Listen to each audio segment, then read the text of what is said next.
On this episode of the Bret Baier Podcast, we look back at Bret's exclusive conversation with the Crown Prince of Saudi Arabia. Fox News Podcasts presents the Bret Baier Podcast with Fox News chief political anchor Bret Baier. This is the island of Sindala, the first project in Neom, your Vision 2030. It is spectacular. It is really beautiful. You know, a lot of people have described you as a visionary leader. I talked to a number of your citizens, and that's how they describe you. And you didn't even plant them. That's really how they talk about you. And world leaders are saying the same thing. You've had this transformational change, every aspect of the kingdom, economic, social, cultural, religious. Can you give us some specific examples of what your goals are and how you think all of this is going? Well, simply, we have in the past few issues in Saudi Arabia and a lot of opportunities that we didn't use. We're trying to capture that and to go forward for a better Saudi Arabia. And that's what we're trying to do. And it's a big vision. It is a big vision, and we get like surprised every day that we reach our target faster, and we extend that to a newer target and a bigger ambition. So it's really exciting. Your ministers say you work them hard. Well, you can see in 2022 we are the fastest G20 country growing, and also in this year, if you take just the non-oil GDP part, we are the second fastest in the G20 growing, so it's like a fight between Saudi Arabia and India, a good fight. You're making a transition on trying to get different parts of the economy, not a heavy reliance on oil. The role of women in the society has evolved significantly. You know, you had this 2030. What do you see 10, 20, 30 years for Saudi Arabia? I will give you an example. If you look to late 70s, Saudi Arabia GDP is bigger than South Korea, and now South Korea, I think it's the 10th or 11th largest GDP in the world in 2016, and in 2016 we are number 20. So that's a shame. In 1980, we was GDP number, I think, 12 globally, and then in 2016 we are number 20. So we believe if Saudi Arabia and really the perfect track, since that time we will be among the top 7 GDP globally. I'm trying to get Saudi Arabia back on the right track. You're a data guy. We can see today we are the largest, number 17 ranked as the largest GDP in the world, but in G20 we are almost ranked number 15 from 20 in just a few years. The G20, you just mentioned it. You really have become a big player on the world stage. And that G20 rail and ports deal connecting Europe, the Gulf nations, and India, why is that such a big deal? Logistics is important. If you want to manufacture in your country, if you want to move goods, it's important to have a good logistic plan. You work it with many countries, many regions, to be sure that goods pass in the right time. For example, that project will cut the time of goods from India to Europe by 3 to 6 days. Cut time, save money, and it's more safer, more efficient.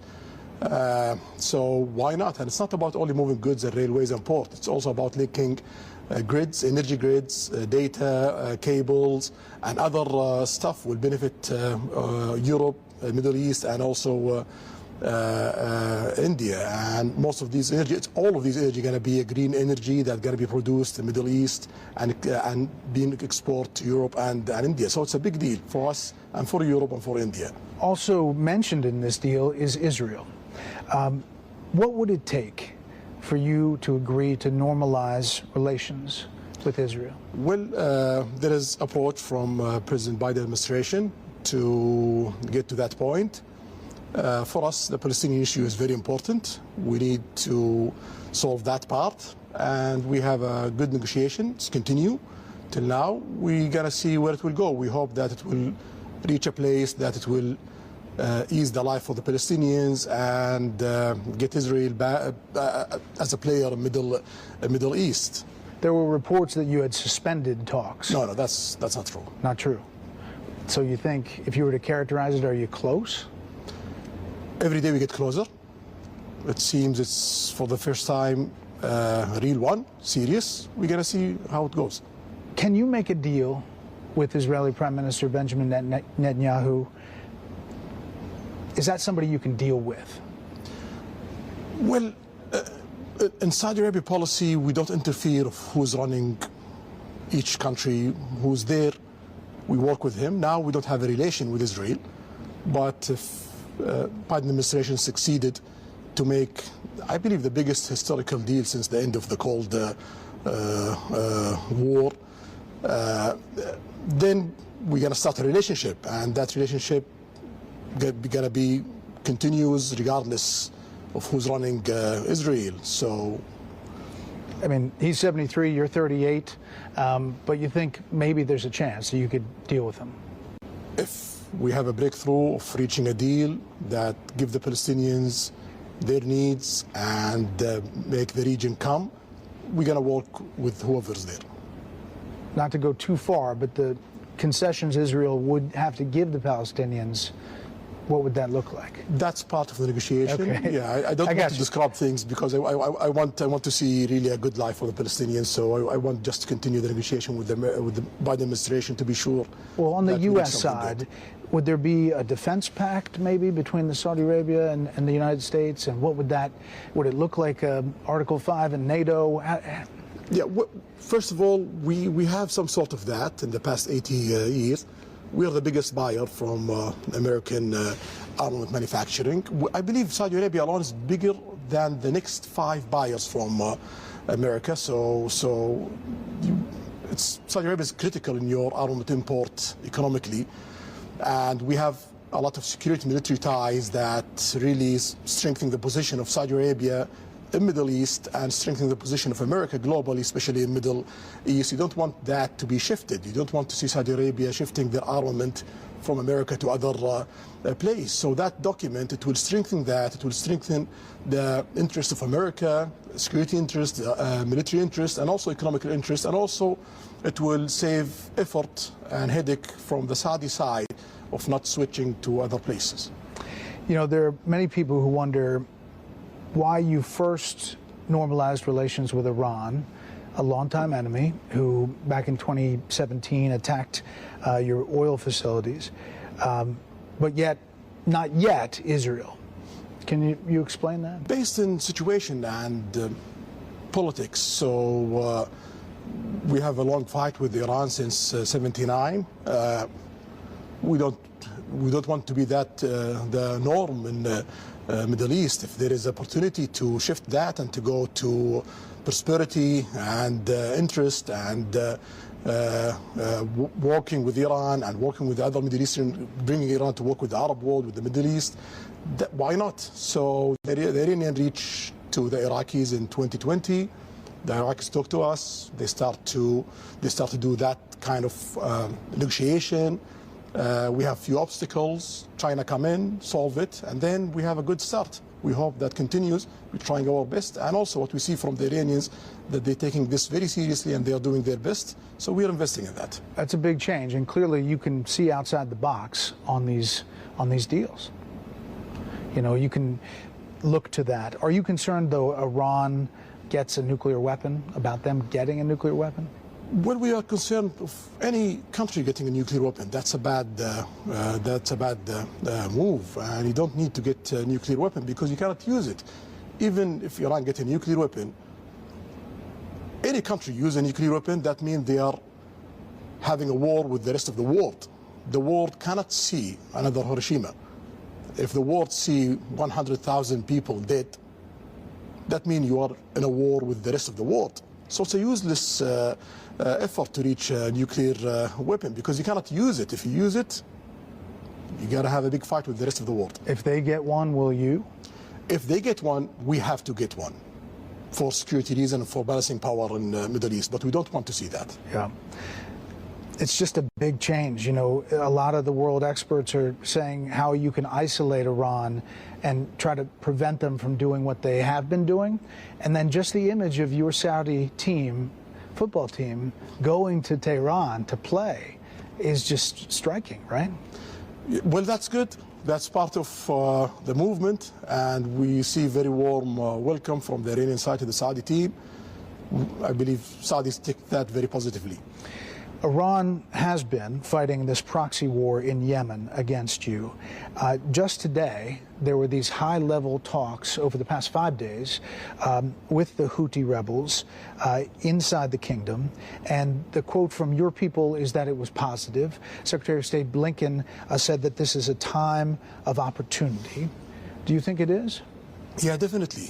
Our aim from day one is to have good life for the Yemenis, good life for the whole countries in the region. For us in Saudi Arabia to progress, to do really great progress and great growth and creating amazing economy in Saudi Arabia and have close to 100% of succeeding of what we're trying to get, that means we need a stable region. To have a stable region, you need economical development in the whole region. You don't need to see problems in Yemen. You need to see Iraq going really forward. You need to see Iran going really forward. You need to see Lebanon going forward. You need to see the rest of the region going forward. And we are working with GCC, with Egypt, with other players in the region, and also with the global players, with our allies in America, to make that happen. That's good for the rest of the world, because you see, when the region is disturbed, ISIS come out, Al-Qaeda come out, terrorist attack come out, piracy come out. So we don't want to see these events. You want to see opportunities for American companies, for European companies, for the rest of the world, and for more growth in a place that create problems in the past few decades. I mean, obviously, more than 150,000 people died in Yemen. It's been a big humanitarian crisis, but you all put in billions of dollars to help in that, and it doesn't get covered a lot. Do you think it's close to kind of wrapping up? Well, we are the biggest country in the world who give aid to Yemen in the past and today and tomorrow, and we want to increase that, and also we want to start to invest in Yemen in the economical part in all sides of Yemen, and we are in the process of doing that, even if there is a ceasefire and there is no political agreement yet. But we are trying to push all the areas forward day by day. Just a couple more things on Iran. Do you think it was a good idea for the U.S. to allow Iran to access that $6 billion in exchange for the 5 American hostages? You know, you cannot say it's a bad or good policy, but what I would say that it's a step. I hope that the Iranians show that getting that $6 million and getting those American backs, it's worth the effort, because that will encourage the world to do more. You mentioned China brokering that normalization with Iran. That surprised some folks. Why choose China in that role? We didn't choose China. China chose you? China chose to be a broker to make that happen. There are signs of change. Obviously, the renewal of relations with Iran, brokered by China, possibly joining BRIC. China's a big component of that. Is the kingdom reevaluating its security partnerships, kind of trying to think of different ways to do it? No, BRICS is not about political alignments. So if you look at the G20, you have like 2 groups inside the G20. You have the G7 and you have BRICS inside G20. We tried to join the G7 at President Trump time, but some of the countries in G7 have like requirement to be part of that. And we are seeing that if we continue for 1 decade without being part of group inside the G20, that could really create obstacles for us economically. So BRICS is an option. They invite us, and we welcome that. And BRICS is not a group against America or the West. You have a lot of allies in BRICS. You have India, you have Brazil, and you have South Africa. Those are also as your allies. You talk to all these world leaders. I mean, you talk to all of them. And when was the last time you talked to President Xi? Something around, I'm not sure, You've talked to him 4 months. Yeah, we talk a lot every year. Yeah. How do you see him? What's he like? Well, he's trying to do the best for China, and he has all the right to do that. He's a leader of a country, and he wants his country to succeed and to grow, and he have more than 1 billion people. You don't need to see China failing. If you see China failing, it's around 13-14% of the world GDP, and it's around 15 to 20% of the world population. If that country falls, everyone on the planet falls. We'll continue right after this. You know, obviously there's a lot of concern in the U.S. about Taiwan. As you know, President Xi, when it comes to that issue, what do you think his Vision 2030 is? We announced our policy in that. We believe in one China, and I believe so is America believing in that. There is few arrangement there. I believe the Chinese is respecting that till now, and we're going to look forward how it goes. What about Russia? You deal with President Putin. What's your thought about Russia inside Ukraine? What's happening there, it's something bad. We don't want to see it. Invading a country, it's something against the rules of the UN. And the Saudi vote against that. The Russians have their excuse of why they did that, of expanding the NATO, etc., of their lists of excuses. But invading a country is really bad. In Saudi Arabia, we have a good relation with Russia, and also we have a good relation with Ukraine. We have amazing and critical trade with Ukraine and Russia. So for us, we try to do our best to push for a few steps to solve this problem. I mean, you tried to host peace talks. Russia didn't come, but I wanted to ask you about, supporting Russia. I spoke to your energy minister, who was fantastic, Prince Abdulaziz, about your decision for oil production cuts. And he told me that it was based on volatility and trying to stabilize the market. There are some supporters of Ukraine who say by doing that and prices spiking that you have essentially boosted Russia's war effort at a time when the country, every country, a lot of countries are trying to squeeze him to get out of Ukraine. So how do you deal with that? So criticism? You're talking about support of Ukraine, but how about the president of Ukraine? What did he say?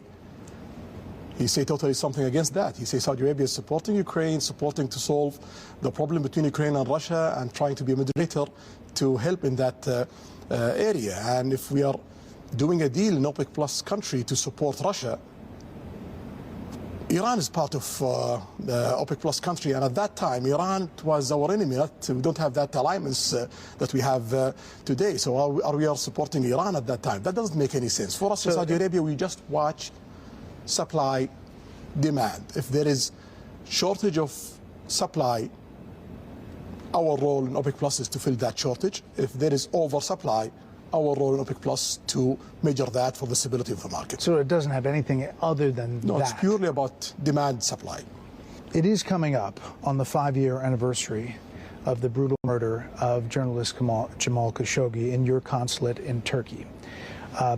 U.S. intelligence pointed to you as ordering that attack. I've heard you address this several times, saying you didn't order the murder, saying it was horrible and a mistake, and that as a leader you take responsibility as a leader of the country. But 5 years later, what do you tell people in the U.S. who still have concerns, and journalists maybe around the world, and maybe potential tourists who would come here to Sindala, that they wonder if anything changed or if it could happen again? Well, we take all the legal measurement that any country took, like when America have mistakes in Iraq, they do investigation, trial, etc. We did that in Saudi Arabia, and the case being closed. And also we try to reform the security system to be sure that these kind of mistakes doesn't happen again. And we can see in the past 5 years, nothing of those things happen. It's not part of what Saudi Arabia do in the last 100 years. It was a mistake, it was painful, and we are trying our best to be sure that we reform our system to work by the book and to be sure that everyone is safe, not in Saudi, in the whole globe. Did anyone involved in the killing serve jail time? Yes. Anyone involved is serving jail time. You have to face the law. And you're trying to change the law broadly to make sentences more realistic? More realistic for us as Saudi, not for foreign people. But we believe today it's far away from realistic for us as Saudi.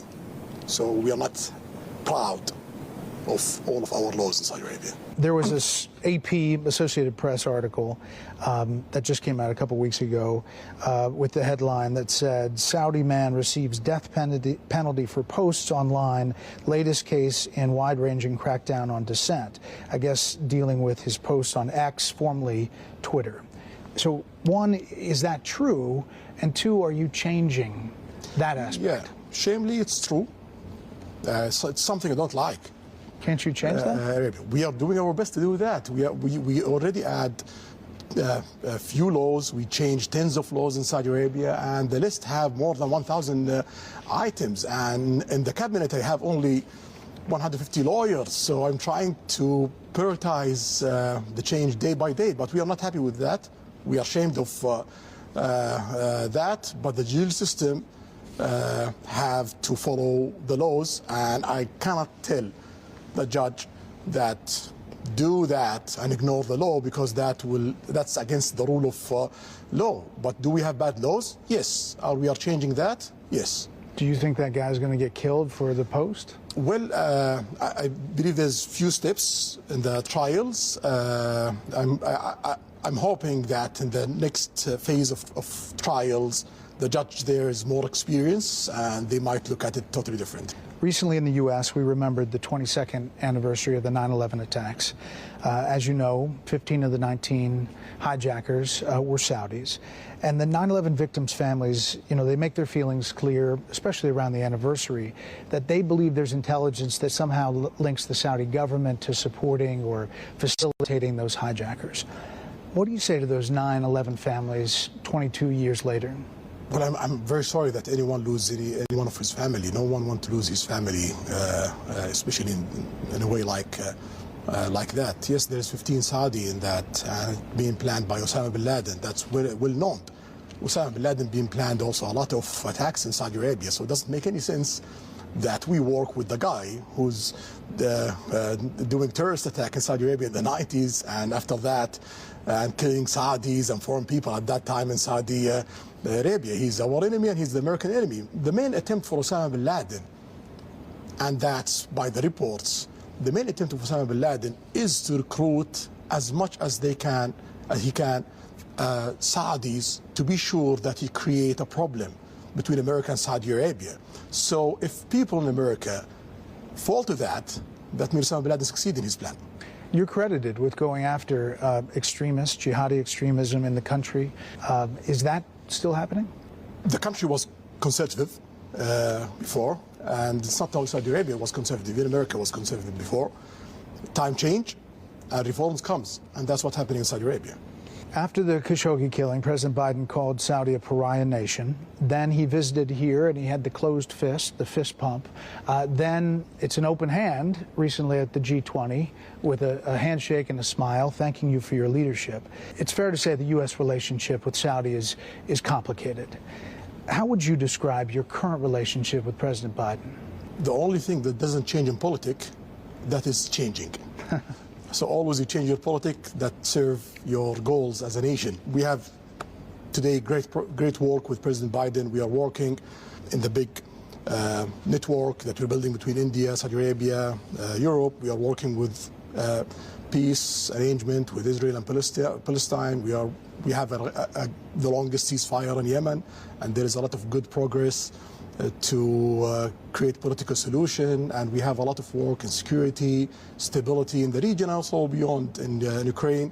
We have amazing work in technology, R&D, 6G investment and R&D in the rest of America, space industry, and many areas. So the agenda between Saudi Arabia and America today, it's really interesting, and we have really amazing relation with President Biden. You talk with him behind the scenes. In the U.S. right now, there's a lot of focus, even from his own party, about his age. He's 80, you're 38, as I mentioned. You've worked with him, you've met with him. What's your assessment? He's sharp, and he's really well focused, well prepared, and so that's what I see. Yeah.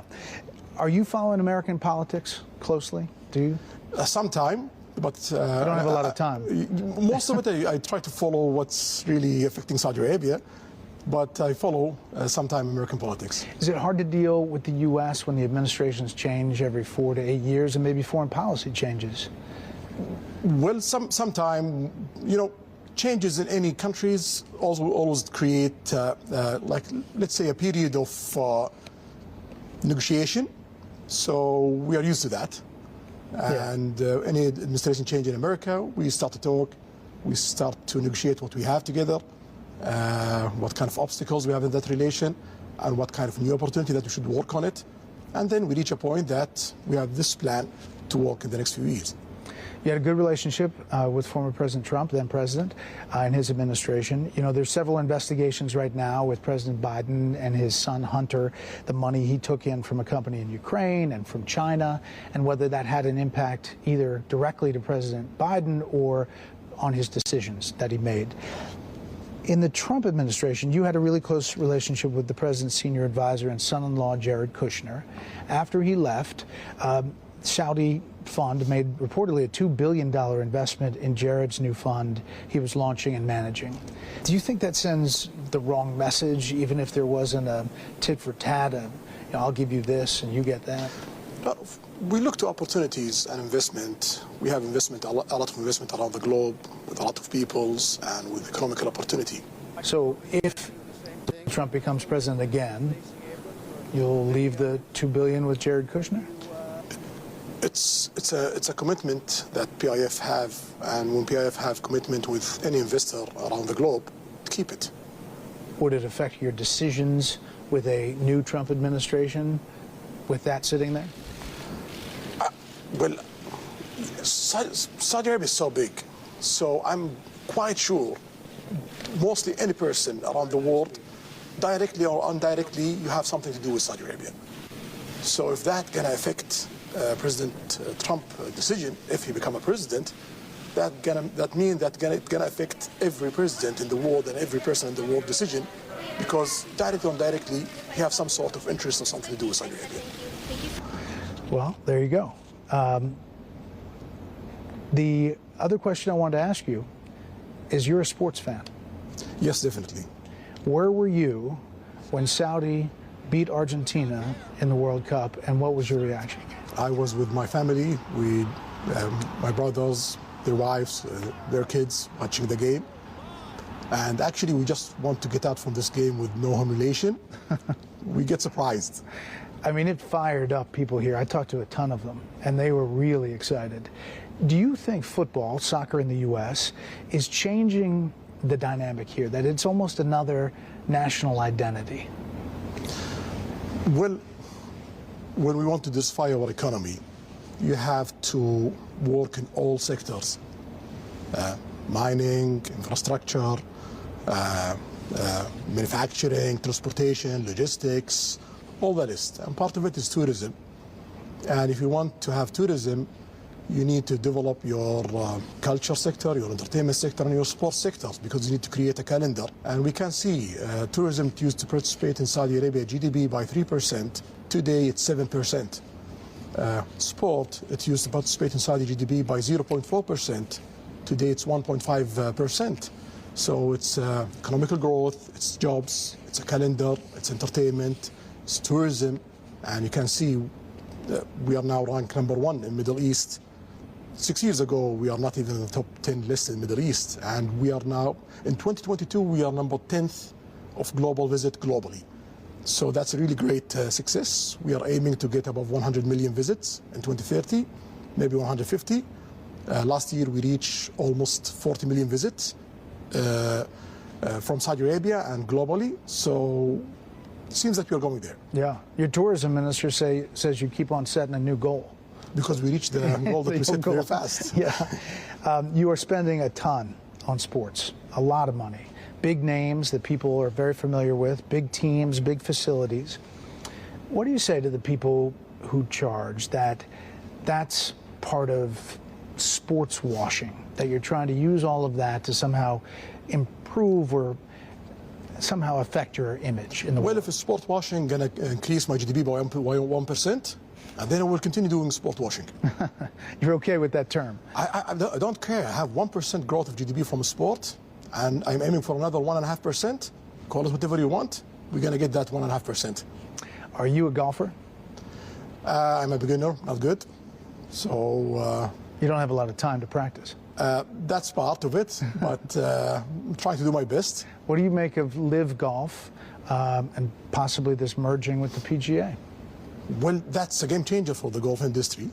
You will not have competition, and you will have focus in developing the game And that's good for the players and the fans who love golf. Is there something you feel in the country that's changing because of everything you've done? Like, do you see young people buying in, and that in and of itself is going to be a game changer, not from the top down, but from the bottom up? Well, it's not everything that I've done. It's everything that we done in Saudi Arabia. I'm just one of them.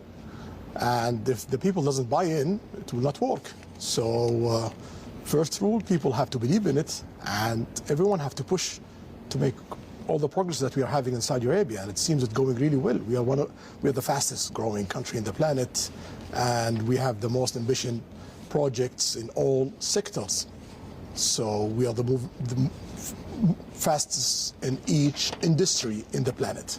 At some time, you will be king here. How is your father?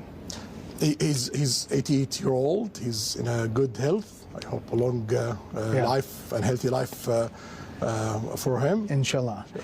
Custodian of the two holy mosques is a title held by the Saudi king.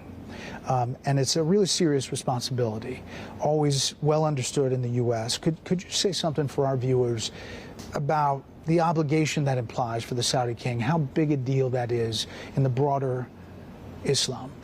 Well, the two holy sites in Saudi Arabia, it's the two holy sites of Muslims.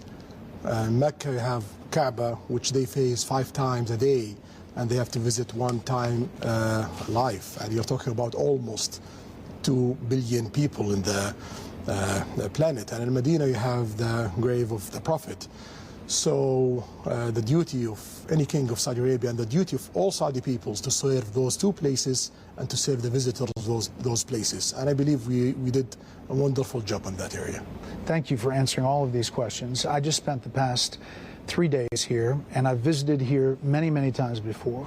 And I personally have seen major transformations, not just for women, but the building and the cranes and how people look at this country.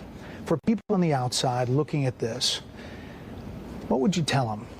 You know, if they want to come visit, they may be skittish about coming to Saudi Arabia because of what has been written in the past, what they see.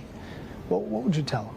I will tell them the greatest success story in the 21st century is Saudi Arabia. This is the story of this century. Do you want to miss it or not? That's your call. And do you think you're going to slow down at all? No, we're trying to speed up every day. Your Royal Highness, we really appreciate this time. Shukran. Thank you.